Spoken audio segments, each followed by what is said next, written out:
What were you going through with him? It was really tough. I think for us, we'd already always realised that Johnny has some sort of like restraints, I guess. We've been able to communicate, and we had explored already on our own accord. We went down the speech development route because we really wanted him to be able to communicate with us, and we noticed there was gaps.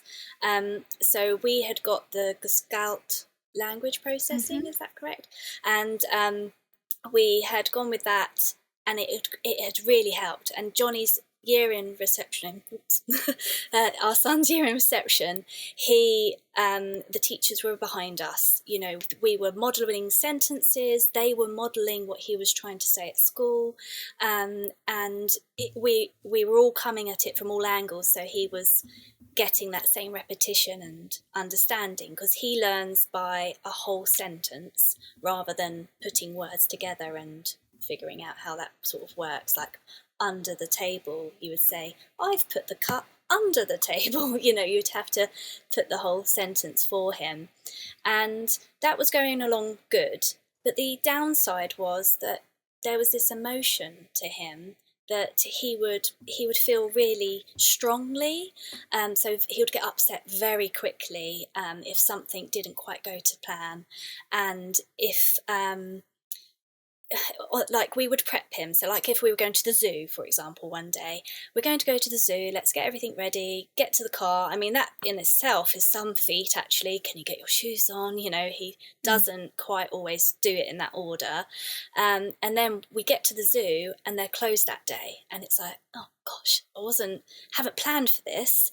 So then he would like melt down. You know, it would be crying, and we would be showing him like we can't go in, and he wouldn't understand. And you know, he could understand, but he would be really upset that it wasn't just the zoo, it was other things, like friends are going to come round for a play date or something, and then they're poorly and they can't come. And then again, the sort of the strength of the crying and the emotions that were all wrapped up in it, it was so strong. I just knew that I needed to do something else, you know.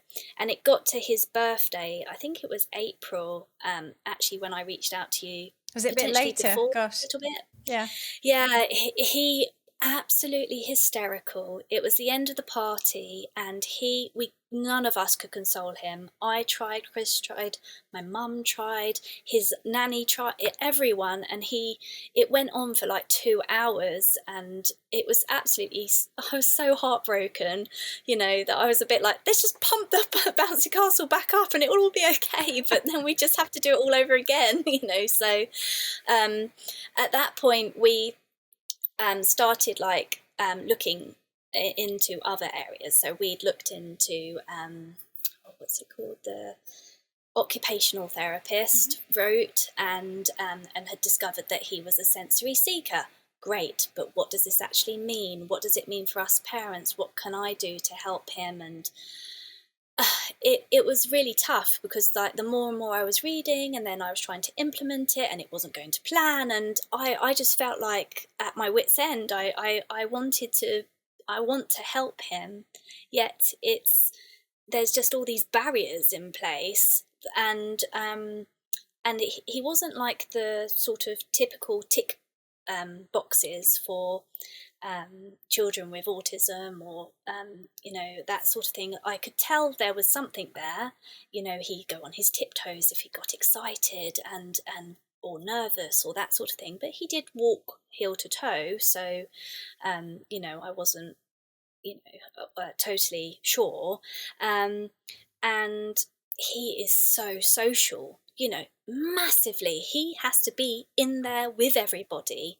And it absolutely breaks my heart that he can't communicate how he is, like, can you play with me? Or it comes out all upside down. And, you know, and I can see the frustration in him, and he was getting quite frustrated. And with school, he started to he went into year one, and it, you know, the pressure comes on a bit more. They've got to be able to write, and he was like, I don't want to hold a pencil, I don't, my handwriting is gigantic, like the size of an A4 page. And I was a bit like, well, I don't want to push it because, you know, it will come.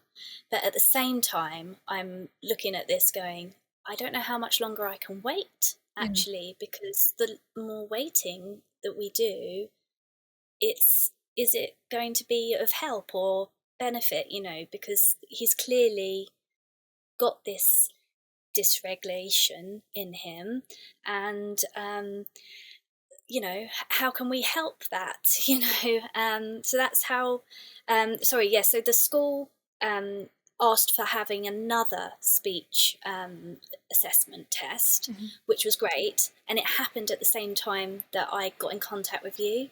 So I was just like, I'm not going to wait. I'm going to do both. You know, there's no restrictions. Like, you know, it's everything is worth a try.